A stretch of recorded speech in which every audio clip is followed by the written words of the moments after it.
오늘도 주의 말씀을 상고할 때 하나님께서 저와 여러분 모두에게 성령의 기름 부으심을 한량없이 부어 주시어 말씀의 은혜로 충만케 하시기를 바랍니다. 자, 하나님께서는 호렙산 떨기나무 불꽃 가운데 모세를 부르셨습니다. 그리고 말씀하셨습니다.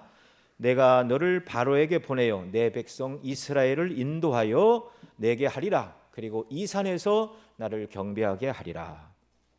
이 말씀을 들으는 모세는 가겠습니다 그렇게 말하지 못했습니다. 내가 누구간데 바로에게 가며 이스라엘 자손을 애굽에서 인도하여 내리이까.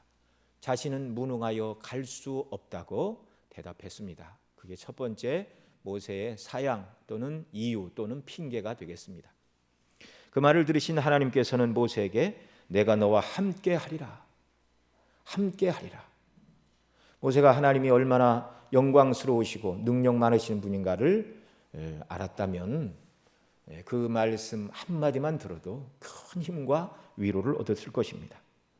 그러나 아직 하나님의 영광과 능력을 온전히 체험하지 못한 모세였기에 나는 갈 수가 없습니다. 이렇게 말했죠. 그에게 내가 너와 함께 하리라 용기를 주셨습니다. 그럼에도 불구하고 용기를 내지 못하고 또 두 번째로 이렇게 말합니다. 나를 바로와 이스라엘 백성들에게 하나님께서 보내신다면 백성들이 너를 보낸 하나님의 이름이 무엇이냐 물을 터인데 내가 하나님의 이름도 모르고 하나님의 인격, 하나님의 성품과 행사와 능력을 모르고 어떻게 내가 가겠습니까? 그래서 하나님의 이름을 여쭈어 보았습니다. 이 두 번째 질문에도 망설이는 이 요청에도 하나님은 기꺼이 대답해 주셨습니다. 나는 여호와니라. 나는 스스로 있는 자니라. 우리 지난 시간에 생각해 본 말씀이죠. 전에도 계셨고 지금도 계시고 앞으로도 홀로 영광 가운데 계시는 그분, 그 누구의 도움이나 정말 필요가 조금도 없으신 분, 마음에 원하시는 바를 전지전능하신 능력으로 다 이루시고 무엇보다 그 백성을 구원하시는 구원의 하나님, 이 하나님이 바로 스스로 계신 여호와 하나님이었고 아브라함과 이삭과 야곱의 하나님이셨습니다. 자, 하나님께서 이렇게 영광을 나타내 주시면 이제는 네 가겠습니다. 하나님 알겠습니다. 할 일을 말씀해 주십시오. 당장 가겠습니다. 이렇게 말해야 될 터인데 오늘 4장 1절 이하로 읽은 본문 말씀에 보면 모세는 다시금 하나님 앞에 사명을 감당할 수 없다고 자신은 바로와 이스라엘 백성들에게 나아갈 수 없다고 또 다른 이유를 하나님 앞에 아뢰고 있습니다. 우리 4장 1절 말씀 같이 한번 다시 읽습니다. 모세가 대답하여 가로되 그러나 그들이 나를 믿지 아니하며 내 말을 듣지 아니하고 이르기를 여호와께서 내게 나타나지 아니하셨다 하리이다. 아멘. 자, 모세는 하나님께서 자기에게는 나타내 주셨지만 호렙산 떨기나무 불꽃 가운데 영광의 하나님을 만나고 그 하나님과 대화를 하고 있지만 오늘날과 같이 녹음기가 있는 것도 아니고 비디오로 누가 찍어놓은 것도 아니고 백성들에게 가서 내가 양을 치다가 떨기나무 가운데 불이 붙었는데 나무는 타지 않고 홀로 타는 불이 있어서 가까이 갔더니 하나님이 임재해 계셨고 나를 부르셨다. 그렇게 이야기를 한다면 이 광경을 보지 못한 사람들이 내 말을 믿겠습니까? 하나님께서 나에게 나타내신 증거 이것이 없으면 백성들은 내 말을 믿지 않을 것입니다.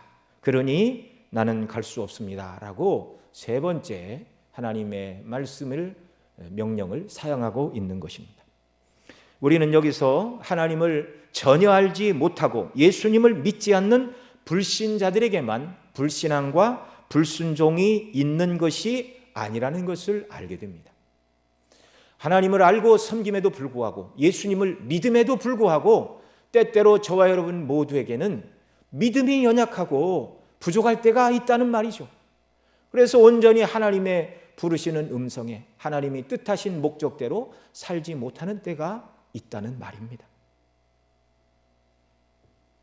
하나님을 알고 섬기던 모세 자신도 자신이 감당하기 너무나 버거운 능력 밖의 일을 명하신다 생각하니 하나님이 함께 하신다 말씀해 주셨고, 나는 스스로 있는 자 아니라 말씀해 주셨음에도 불구하고 여전히 두려워하고 주저하는 모습입니다. 이 모습은 구약의 모세뿐만 아니라 신약의 예수님의 제자들에게서도 나타났던 모습입니다. 마가복음 4장 35절 이하에 보면 예수님께서 갈릴리 호수 바다라고도 하죠. 바다 근처 마을에서 복음 증거를 하시다가 제자들에게 배를 타고 건너편으로 가자 말씀해 주셨습니다. 그리고 이제 주님이 배에 오르셨고 고물을 베개 삼아 피곤하신 주님이 잠이 드셨습니다. 그런데 갈릴리 바다를 건너가는 과정에서 풍랑이 불어 배에 물이 들어오게 되었습니다. 제자들이 물을 퍼냈죠. 그러나 감당할 수 있는 수준이 아니라 생각되어 이러다 큰일 나겠다. 주무시는 예수님을 깨우며 말합니다. 선생님, 우리가 죽게 된 것을 돌아보지 아니하시나이까? 도우심을 요청하였습니다. 그때 주님은 깨어 바람을 꾸짖으시고 바다더러 이르시되 잠잠하라 고요하라 명하셨습니다. 즉시 바람이 그치고 바다가 아주 잠잠하고 고요해졌습니다. 주님이 제자들에게 하신 말씀입니다. 어찌하여 이렇게 무서워하며 너희가 어찌 믿음이 없느냐. 이미 예수님께서 이 배를 타고 갈릴리 바다를 건너시기 전에 많은 이적과 표적을 보여주셨습니다. 각색 병자를 고치셨고 나병 환자, 중풍병자를 비롯하여 귀신 들린 사람, 수많은 이적과 기사를 우리 주님이 보여주셨습니다. 그럼에도 불구하고 이번 풍랑은 너무나 커 보였습니다. 예수님이 따로 계신 것이 아니라 배에 계심에도 불구하고 그렇단 말이죠. 우리가 예수님을 모시고 살아가는 자들입니다. 성령이 우리에게 내주하십니다. 그럼에도 불구하고 때때로 우리가 모세처럼 예수님의 제자들처럼 주님이 함께 하심에도 불구하고 두려워하고 염려하고 뒤로 물러가는 때가 있다는 말입니다. 예수님을 메시아로 믿었고 여전히 주님이 그 배에 계심에도 불구하고 거센 풍랑 가운데서 제자들의 믿음은, 예수님에 대한 믿음은 충분히 발휘되지 못했고 그 배와 함께 물속으로 가라앉아 다 죽을 것만 같은 두려움과 공포가 그들에게 엄습했다는 말입니다. 믿음이 없는 것도 아니고 믿음이 있음에도 불구하고 특수한 환경, 어려운 문제에 부딪히면 온전히 하나님을 신뢰하지 못하는 우리의 모습을 우리는 성경을 통해, 본문을 통해 모세에게서 발견하게 되고 또 복음서로 가면 예수님의 제자들에게서도 이 모습을 발견할 수 있다는 것입니다. 본문에 나타난 모세의 주저함을 보고 왜 저렇게 망설이고 주저하는가? 하나님께서 나타나 주셨고 사명을 주셨으면 아멘하고 순종해야지. 어찌 그렇게 주저하고 뒤로 물러가고 못한다고 말하고 불신앙적인 모습을 보이는가? 말을 할 수 있을지 모르지만 우리 자신에게 눈을 돌리면 우리는 모세보다 더 연약한 자들이라는 것을 고백하지 않을 수 없습니다. 오늘 하나님은요, 애굽에서 60만 이스라엘 20살 이상의 남자만 60만이고 여자와 어린아이들을 포함하면 좋게 200만은 될 것입니다. 한두 사람 바로에게 가서 잘 협상하여 데리고 나오라는 것이 아니라 민족 전체를 데리고 나와야 되는 너무나 큰 막중한 임무, 정말 사람이 감당하기 힘든 일입니다. 그러니 하나님이 함께 하신다고 그러시죠. 모세는 너무나 큰 일이라 하나님 내 힘으로 그렇게 큰 일을 어떻게 합니까? 이렇게 말씀드릴 수 있었겠지만 그러나 저와 여러분에게 맡기신 일들은 모세만큼 큰 일은 아닌 줄 믿습니다. 그러니 하나님께서 모세에게 표적을 주시는 이 말씀을 우리가 잘 듣고 배우고 또 우리에게 주신 표적이 무엇인가를 생각하고 하나님께서 우리에게 맡기신 일, 명하신 일에 대하여 하나님 저는 못합니다. 그렇게 하지 말고 하나님의 능력을 덧입어 모든 일을 믿음으로 감당하는 이런 역사 저와 여러분 모두에게 넘쳐나기를 바랍니다. 여러분 정말 모세가 감당해야 될 일은 쉬운 일이 아니었습니다. 모세는 바로왕과 상대하는 정치와 외교, 광야에서 앞으로 그들과 싸우러 다가오던 맨 처음 이스라엘과 전쟁을 걸어온 민족이 아말렉이었죠. 아말렉을 비롯한 수많은 광야에서 싸움, 백성들의 송사를 해결해야 될 사법, 먹을 것을 해결해야 되는 민생의 문제. 여러분, 모세가 감당했던 그 모든 일들을 생각하면 정말 머리가 아픕니다.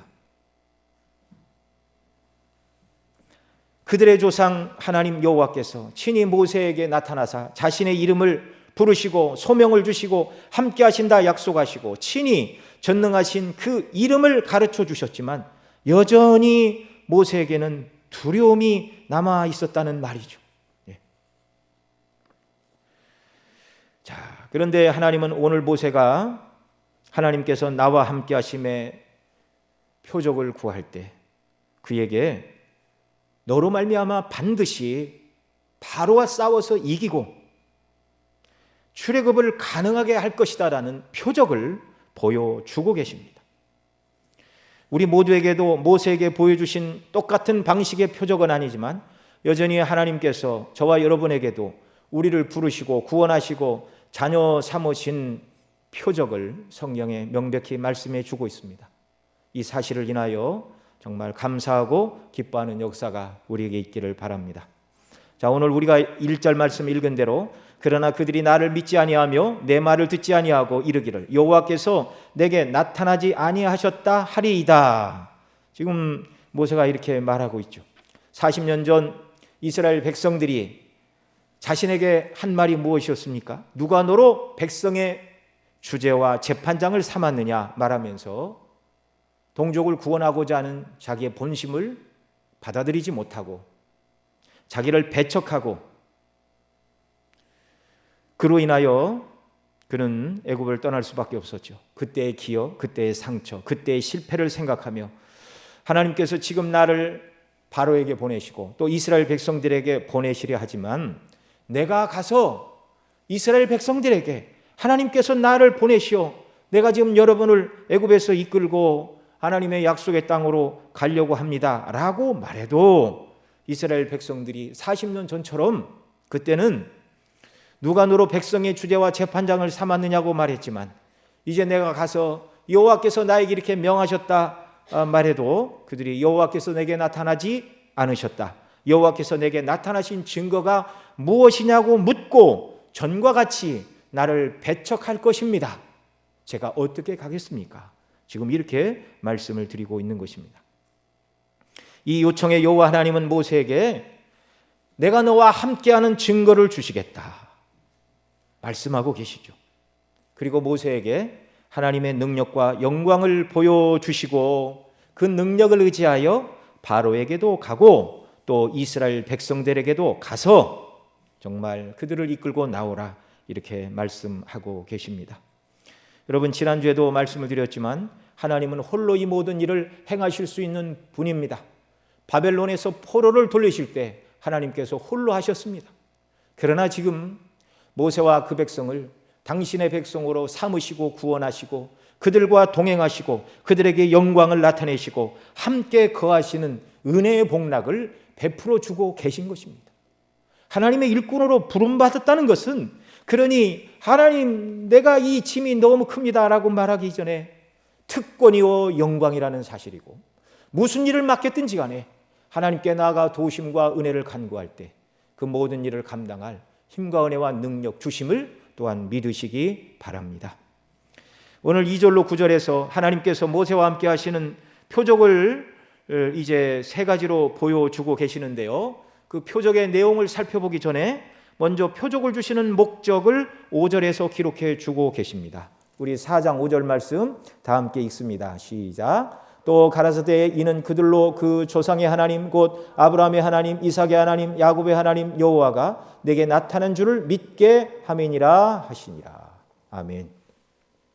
자, 이 5절 말씀해 보면 또 가라사대 이는 그들로 이렇게 말하죠. 자, 이와 같은 일을 행하시는 이유는 그들 곧 이스라엘 백성들에게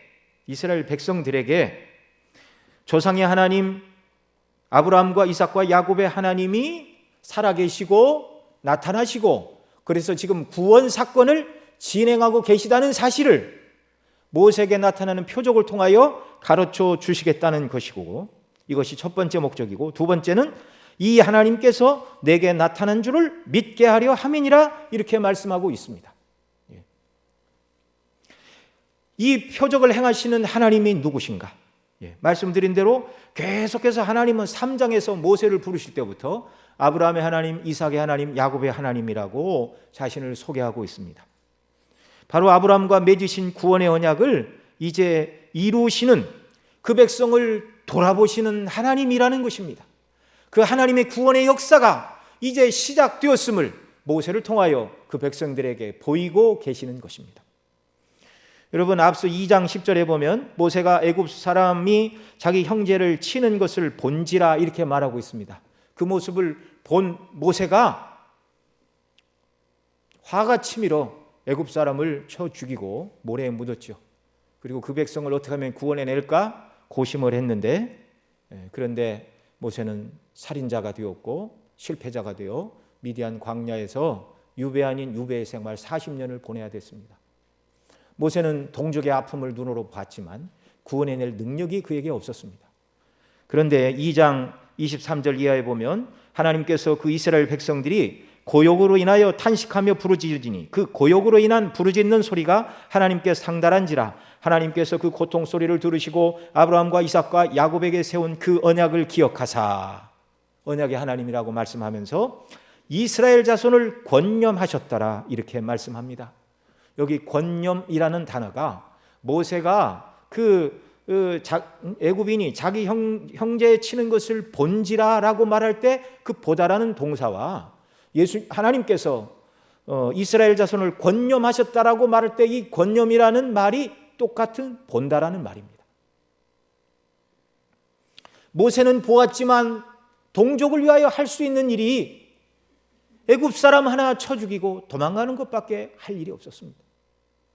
그런데 아브라함과 이삭과 야곱의 하나님, 그들과 언약을 맺으신 스스로 계신 전능하신 하나님께서 보시고 이제 고난받고 고통받는 그들, 아브라함에게 약속하신 대로 400년이 지난 이때 그들을 이제 인도하여 애굽 땅에 들이시는데, 모세를 통하여 지금 이 일을 이룰 것이라고 하나님의 살아계심의 표적을 모세에게 보여주신 세 가지 이적을 통하여 보여주시고 계신 것이죠.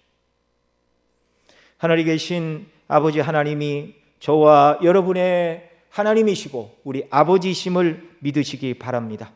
그리스도 안에 자녀된 저와 여러분의 모습을 오늘도 하나님께서 보고 계심을 믿으시기 바랍니다. 여러 가지 어려운 고통 속에서 부르짖는 우리의 기도를 여전히 하나님이 애굽에 고난받는 당신의 백성들을 보시고 권념하신 것처럼 그리스도 안에서 고통받고 힘들어하는 저와 여러분을 하나님이 보고 계심을 믿으시기 바랍니다.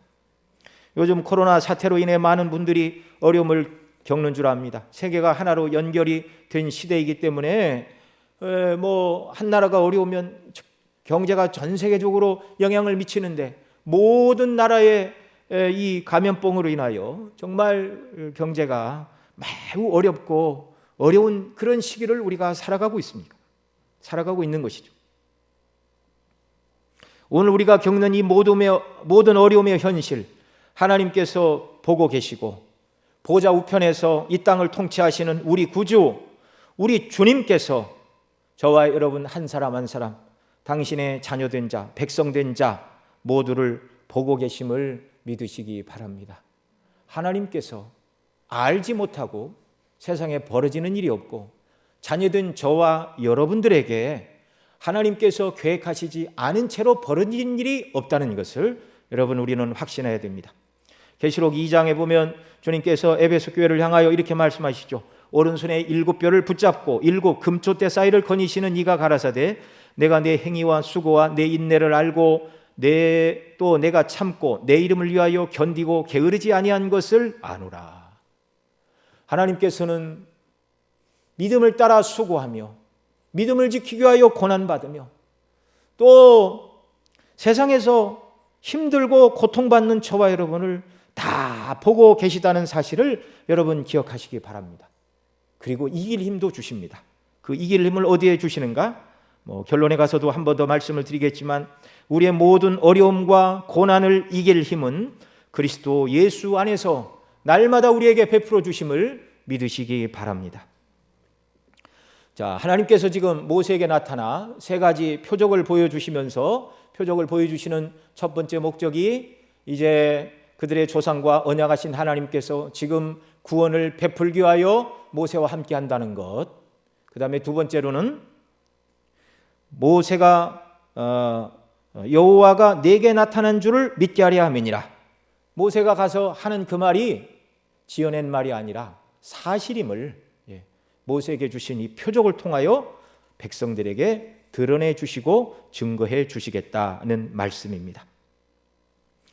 자, 그러면 하나님께서 아브라함과 이삭과 야곱의 하나님으로서 그 백성을 구원하실 능력의 하나님 되심의 표징, 모세에게 친히 내가 너와 함께 한다고 약속하시는 그 표징, 오늘 본문에 보면 세 가지가 기록되어 있는데, 첫째는 2절로 4절의 말씀에 보면 모세 손에 들린 지팡이가 던지면 뱀으로 변하고 꼬리를 잡으면 다시 그 뱀이 지팡이로 바뀌는 것이었습니다.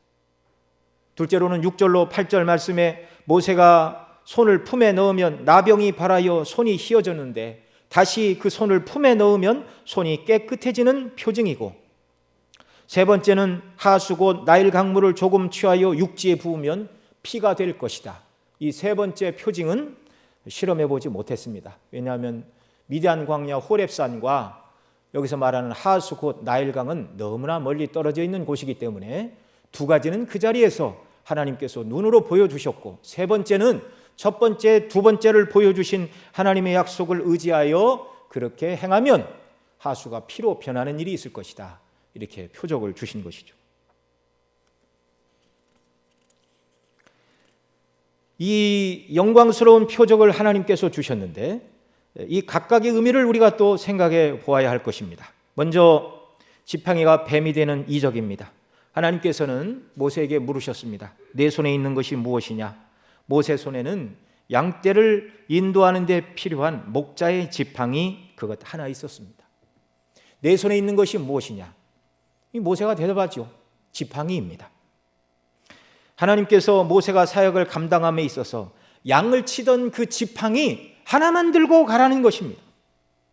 지팡이는 대단한 것이 아니죠. 지팡이는 칼도 아니고 창도 아니고 활도 아니고 그저 평범한 지팡이일 뿐입니다.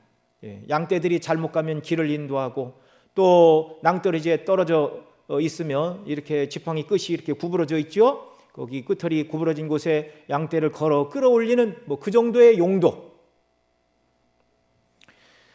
출애굽의 큰 역사에 비추어 볼 때 지팡이는 절대로 출애굽을 이루는 데 도움이 될 만한 무기나 방편이 아닙니다.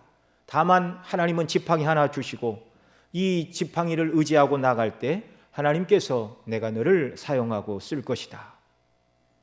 아무것도 아닌 것을 통해서 하나님께서는 계획하고 원하신 바를 이루어 줄 것이다 말씀하고 계십니다. 우리 3절 말씀 함께 읽습니다. 여호와께서 가라사대 그것을 땅에 던지라. 곧 땅에 던지니 그것이 뱀이 된지라. 모세가 뱀 앞에서 피하매. 여러분, 뱀 그러면 성경 어디에서 맨 먼저 등장하죠? 창세기 3장입니다. 에덴 동산에서 아담과 하와를 유혹하여 선악과를 따먹고 범죄하게 한 사단의 상징이 뱀입니다. 뱀은 하나님의 백성을 대적하는 마귀의 상징인데 여기서는 또한 사단의 종노릇하는 애굽의 왕권 바로를 상징한다고도 볼 수 있습니다.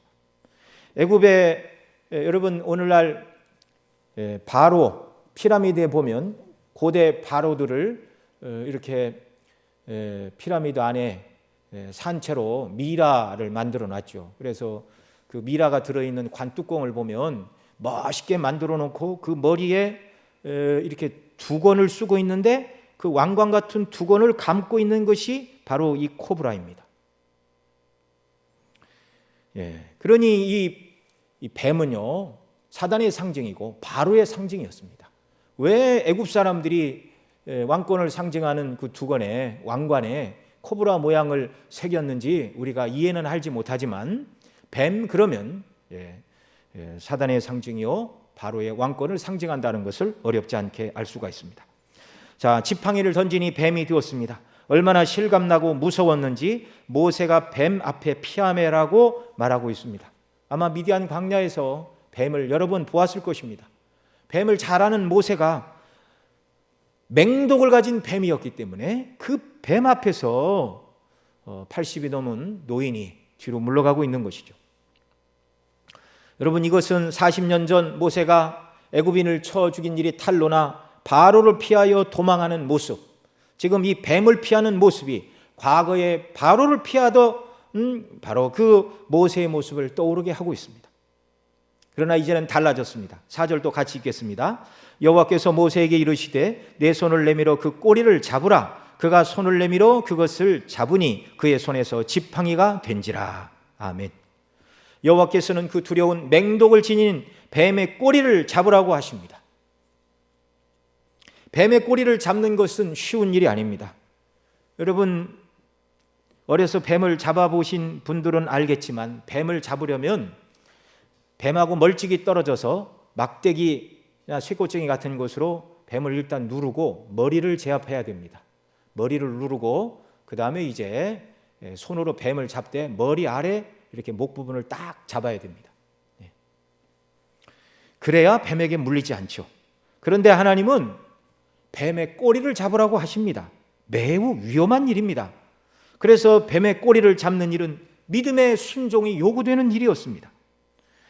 그러나 모세는 하나님의 말씀을 의지하였습니다. 보통 경우라면, 보통 독을 지닌 뱀이라면 꼬리를 잡는 일이 절대로 없는 것이죠. 그러나 지금 이 뱀은 하나님께서 영광을 나타내시어 자신의 막대기를 던지라고 해서 던진 막대기가 뱀으로 변한 것이죠.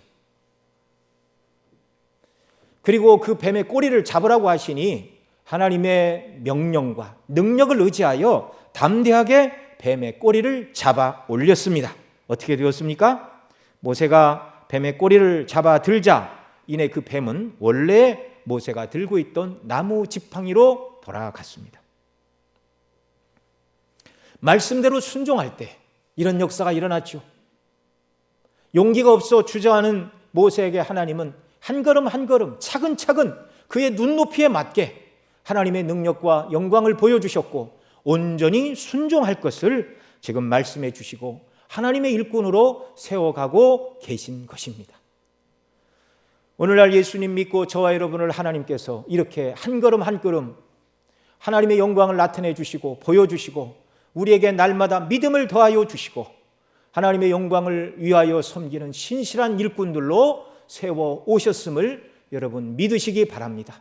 감사하시기 바랍니다. 그리고 이 수준에 머무르지 말고 하나님도 진리 가운데 영광을 우리에게 보여주시고 능력을 우리에게 나타내 주시어서 더 하나님을 의지하고 믿음으로 순종하며 주께 영광 돌리며 하나님의 이름의 영광을 높이는 인생의 목적을 온전히 감당하는 우리 모두가 되게 해달라고 소망하며 간구하는 역사가 있기를 바랍니다.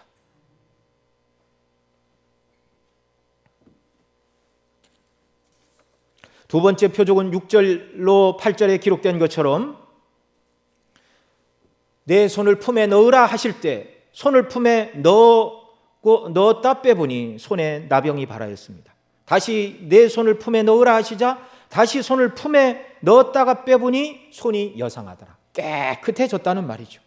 그리고 8절에 여호와께서 모세에게 말씀하십니다. 그들이 너를 믿지 아니하며 그 처음 이적의 표징을 받지 아니하여도 둘째 이적의 표징은 믿으리라. 믿으리라. 박윤선 목사님은 이 부분을 주석하면서 나병은 이스라엘 백성들이 애굽에서 아무것도 할 수 없는 처지를 상징하는 것인데 이 나병이 모세 품에서 깨끗해진 것은 이스라엘 민족이 모세의 지도 아래 하나님의 권능으로 구원받을 것을 상징한다. 이렇게 주석을 하였습니다. 무리가 없는 해석인 줄 압니다. 그런 일을 하나님께서 모세를 통하여 이루어 주셨습니다. 아무것도 할 수 없는 무능한 자들 하나님이 내버려 두시면 흙벽돌이나 찍다가 그렇게 살다 죽을 인생들이었습니다. 더 나아가 이 구약의 나병은 하나님의 저주를 받은 모습인데 이 병에 걸리면 감각이 없어지죠. 이것은 죄의 상징입니다.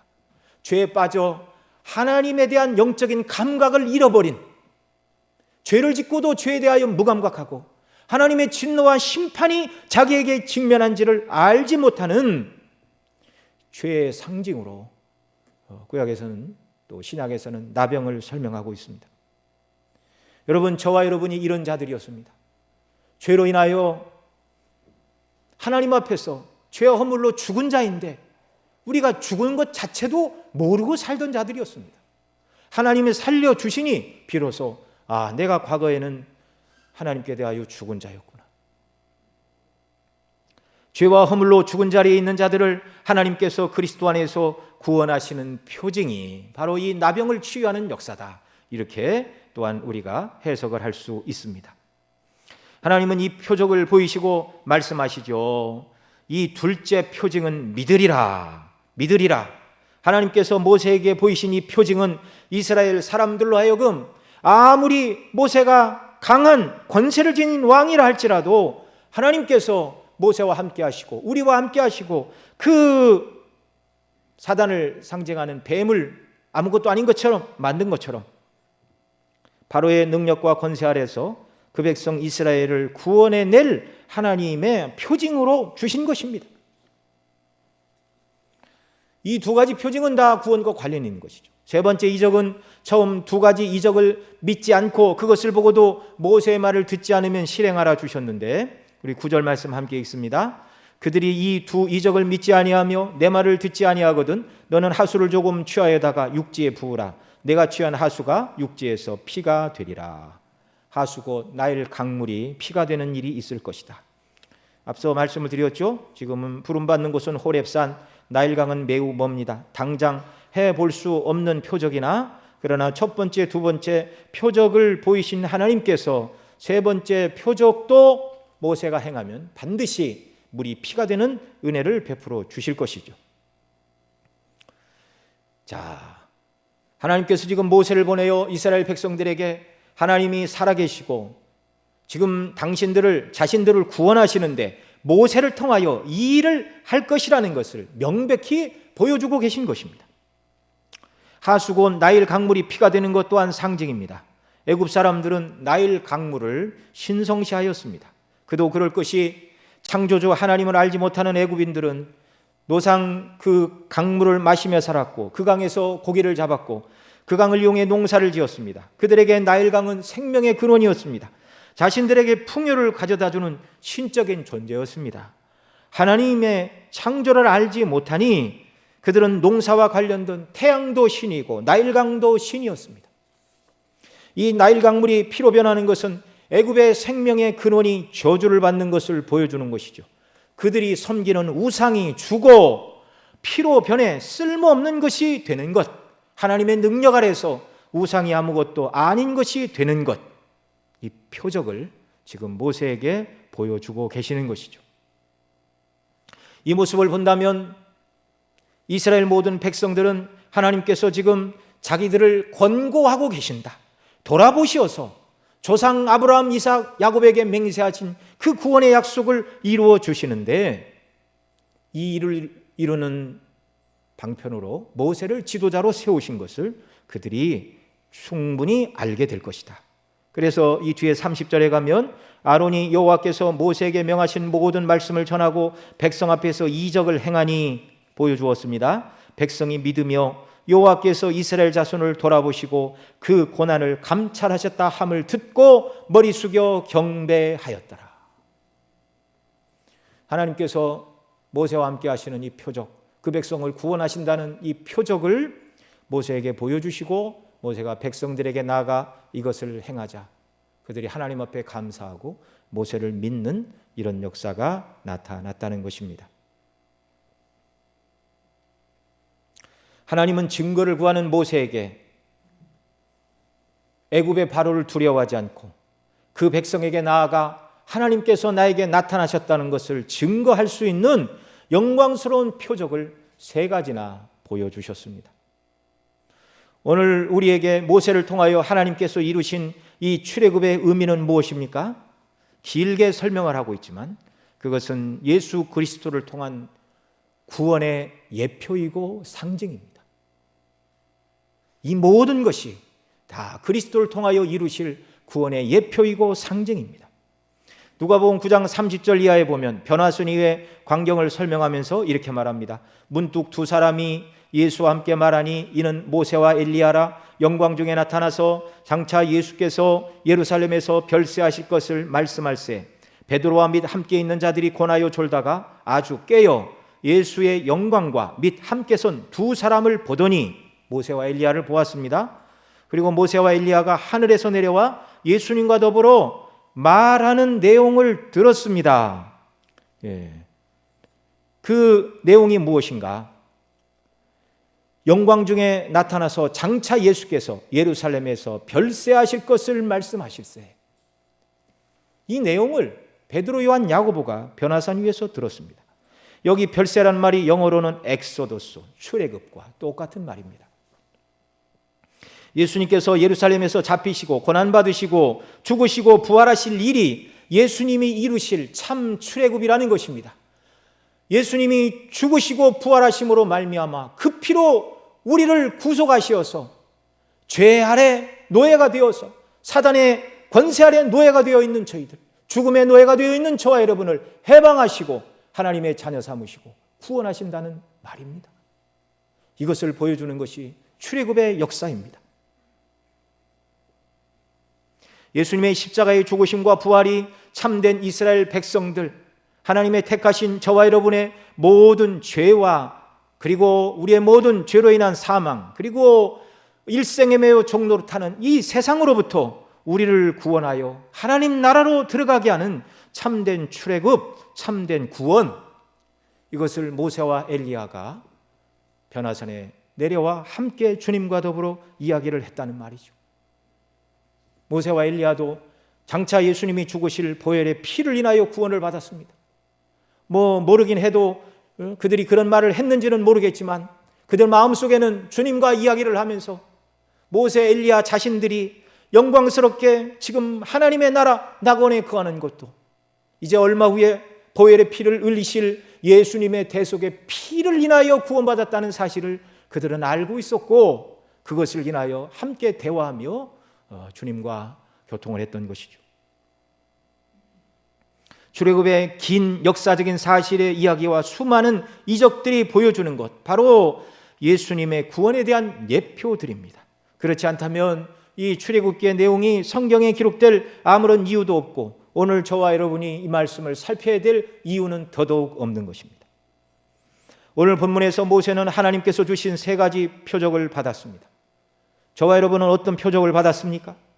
모세는 하나님께서 살아계시고 자기와 함께 하시고 능력을 주시고 또 구원하여 주셨을 뿐만 아니라 그 백성을 애굽에서 인도하여 내어 약속의 땅으로 데리고 가라는 이 능력을 주시고 이 일을 이루게 하실 표적을 세 가지나 받았습니다.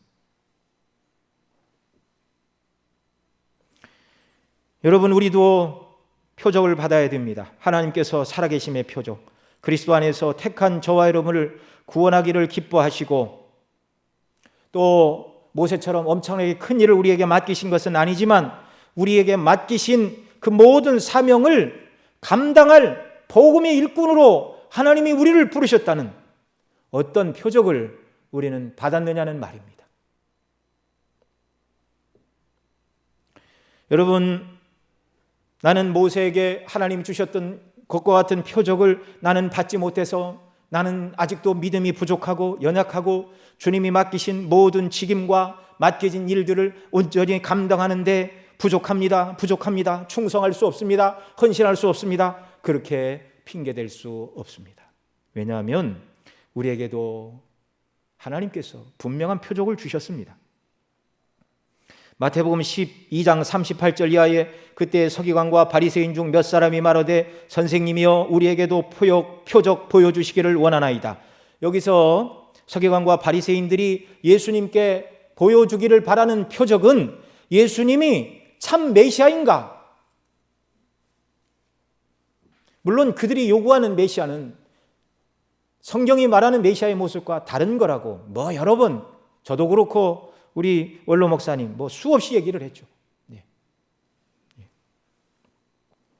자기들이 원하는 메시아인가? 이 표적을 보여달라고 그랬습니다. 그런데 주님은 주님께서 보여주실 표적을 말씀하십니다.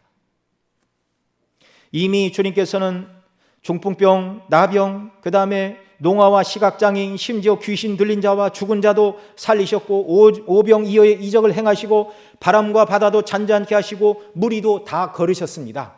바리새인, 서기관 다 눈으로 보았고 들었고 현장에 있었고 증거하는 사람들의 증인의 말을 다 들었습니다.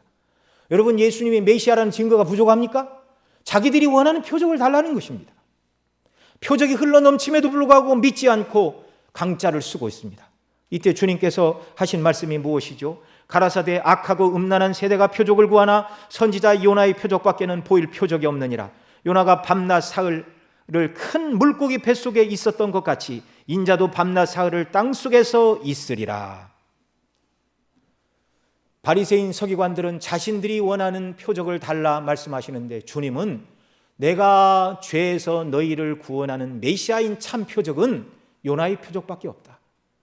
요나가 밤낮 물고기 뱃속에서 사흘을 지냄과 같이 내가 죽어 무덤에 장사되어 3일 동안 땅속에 있을 것이지만 3일 만에 부활하리라. 이것이 내가 메시아임의 표적이다.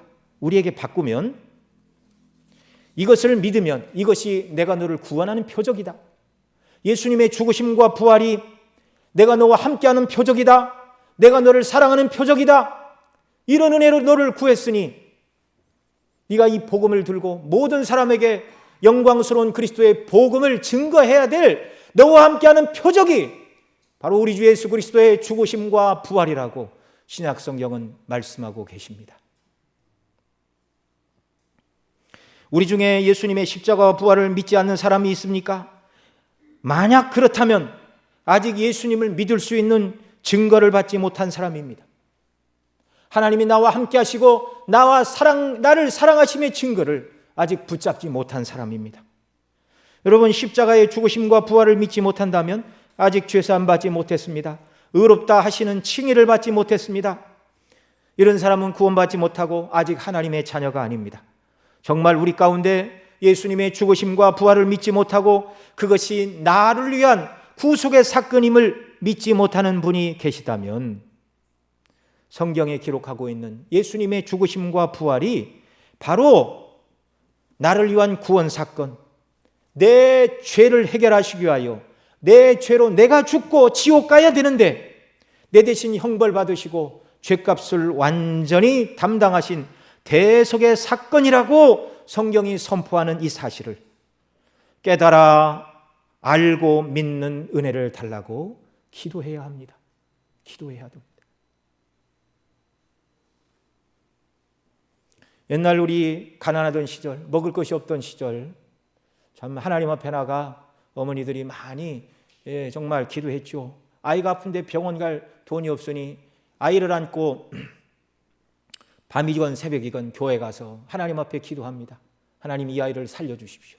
긍휼을 베풀어 주십시오. 먹을 것이 없어서 하나님 아버지 양식을 주십시오. 참 절절한 기도이죠. 그러나 정말 우리가 하나님 앞에 드려야 될 절절한 기도는 그리스도의 죽으심과 부활의 사건이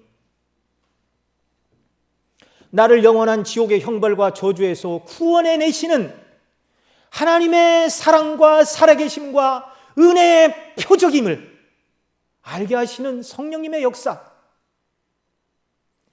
이 은혜를 날마다 간구하는 역사가 있기를 바랍니다. 주님이 나를 위해 죽으시고 부활해 주셨다는 이 놀라운 사실을 믿고 이 표적으로 충만할 때 코로나 한가운데 우리가 있다 할지라도 두려워하거나 염려하지 않게 될 줄로 믿습니다. 주님과 함께하기 때문입니다. 영광의 나라가 멀지 않기 때문에 그렇습니다. 여러분, 인생이 태어나 이 땅에서 어떤 행복을 누리고 성공적인 인생을 살았다 할지라도 죽어서 지옥에 간다면 실패한 인생입니다. 왜요? 지옥 형벌은 영원토록 꺼지지 않는 고통이 무립니다. 하나님의 면전을 배울 수 없는 고통과 고난의 연속입니다. 그러나 우리의 삶의 조건이 어떠 할지라도 우리가 이 땅을 살다 보면 좋을 때도 있고 또 그렇지 않을 때도 있는데요. 그러나 삶의 조건이 어떠하다 할지라도 예수 그리스도 안에 있는 구원, 그리스도의 죽으심과 부활의 사건이 바로 나를 구원하시기 위한 하나님의 표적이요, 하나님의 살아계심의 표적이요, 나를 사랑하심의 표적이요, 나와 함께 하심의 표적이요, 이 복음으로 구원받았으니 나가서 복음을 증거하라는 표적으로 우리에게 주셨다는 사실, 이 믿음을 따라 살아가는 역사가 있기를 바랍니다. 여러분, 이 세상은 좋아도 유한하고 고통스러워도 한시적입니다. 우리가 당하는 고난의 무게가 절대 가볍고 아무것도 아니라는 말씀이 아닙니다. 고통과 어려움 가운데 있는 여러분들의 실정을 몰라서 하는 말이 아니라 장차 주어질 영광의 아름다운 무게와 그 영광의 영원함에 비추어 보니 그렇다는 말입니다. 세상 영광이 대단해 보여도 세상 영광은 태양 앞에 촛불입니다. 밝은 촛불 앞에는 환한 대낮에, 구름 끼지 않은 대낮에 누가 촛불을 켜겠습니까? 켜본들 아무도 주목하는 사람이 없습니다. 하늘의 영광에 비하면 세상 영광은 그와 같은 것입니다. 이 세상의 고통도 천국의 영광을 누리게 되는 그 순간이 되면 성경이 말하죠. 우리 눈에서 모든 눈물을 씻기시네. 세상에서 힘들고 고통받던 모든 것들은 다 위로받고 생각나지 않고 하나님 이런 복락과 영광을 우리에게 주시다니요. 이 모든 은혜를 예수님의 십자가의 죽으심과 부활 사건을 믿는 우리에게 하나님이 주시는 복락이요, 그리스도의 십자가의 죽으심과 부활이 오늘 우리로 하여금 하나님이 나와 함께 하시고 나를 사랑하시고 나를 붙들고 계시다는 표적인 줄 믿으시기 바랍니다. 앞서 말씀드린 대로 모세의 지팡이가 뱀이 되는 것, 그걸 잡으면 막대기가 되는 것, 뱀은 사단의 상징이요 사단의 권세 아래 종노릇하는 바로의 상징이라고 말씀을 드렸습니다. 나병이 모세의 품속에서 치료되는 것은 모세가 예표하는 예수 그리스도 안에서 우리가 죄에서 깨끗이 사함받는 예표라고 말씀을 드렸습니다.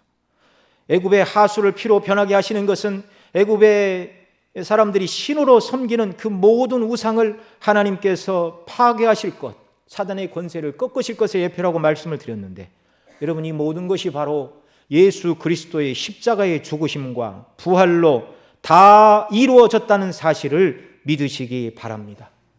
그래서 모세는 그리스도의 예표이고 그리스도는 참 형상인 것입니다. 그러니 예수 그리스도의 죽으심과 부활을 믿는 저와 여러분은 하나님이 나와 함께 하시는 표적이 부족합니다. 그렇게 말해서는 안 됩니다. 하나님이 나를 사랑하시는 표적이 부족합니다. 하나님이 나를 사랑하시면 이렇게 사업이 어렵고 고난을 받을 수가 있습니까? 이렇게 말해서는 안 됩니다. 여러분, 조건은 아무것도 아니에요. 영원한 구원을 주시기 위하여 하나님께서 그 아들을 내어주셨고, 그분은 우리 죄값을 지시고 죽으시고 그 문제를 해결하시고 부활하신 능력의 주님이십니다. 오늘 아침 새벽에 이사야 12장 말씀을 살펴봤는데 거기 3절에 보면 그러므로 너희가 기쁨으로 구원의 우물들에 가서 물을 기르라 이렇게 말씀하고 있습니다. 기쁨으로 구원의 우물들에 가서 물을 기르라. 바로 구원의 우물은 예수 그리스도의 십자가의 죽으심과 부활 사건입니다. 그것만이 기쁨이고, 그리스도의 십자가와 부활의 사건을 묵상할 때마다 세상의 모든 영적인 갈급함, 또 우리 삶의 모든 어려움들을 이기고 남을 수 있는 기쁨을 주시는 구원의 우물들, 구원의 샘물이라고 말씀하고 계십니다. 물을 길어 먹으라. 대속의 십자가의 구속의 은혜와 영광을 묵상하라는 것이죠. 여러분, 이 기쁨이 가장 큰 기쁨임을 여러분 믿으시기 바랍니다. 다윗은 시편 4편 7절에서 이렇게 말했습니다. 주께서 내 마음에 두신 기쁨은 저희의 곡식과 포도주에 풍성할 때보다 더하니이다. 구원의 기쁨을 묵상하니 세상 일이 잘되고 형통하는 것과 비교할 수 없는 기쁨이다. 이게 무슨 기쁨이라고요? 그리스도 안에 있는 구원의 기쁨. 세상의 모든 조건이 나빠진다 할지라도 주님이 나를 구원하시고 나의 주님이 되셨고 주님 안에서 내가 영생을 얻었다는 이 사실을 깊이 묵상할 때 세상의 조건이 어떠하다 할지라도 참된 기쁨과 만족과 즐거움을 우리에게 주신다고 성경이 약속하고 계십니다. 말씀하고 계십니다. 이 말씀이 저와 여러분의 것이 되기를 바랍니다. 또 이사야 9장 3절에서도 추수하는 즐거움과 탈취물을 나누는 기쁨과 같으니이다 이렇게 말하는데, 여러분 구약시대에 최고의 기쁨은 추수 때의 기쁨이고, 어느 나라와 전쟁을 해서 탈취물을 취하여 금과 은과 보화를 나눈다면 그거보다 더 큰 기쁨이 없겠죠. 그런데 지금 무슨 말씀을 하시며 그 얘기를 하냐면 그리스도 안에서 이루실 구원을 말씀하시면서 장차 예수님 안에서 베푸실 구원의 때가 되면 추수 때의 기쁨, 탈취물을 나누는 때의 기쁨과 같을 것입니다. 아니, 그보다 더 큰 기쁨이죠. 왜냐하면 아직 예수님이 오셔서 우리를 죄 가운데 구원하시고 자녀 삼으시고 천국의 영원한 영광과 복락을 주셨다는 것을 구약시대 백성들은 정확하게 모르고 희미하게 알고 있습니다.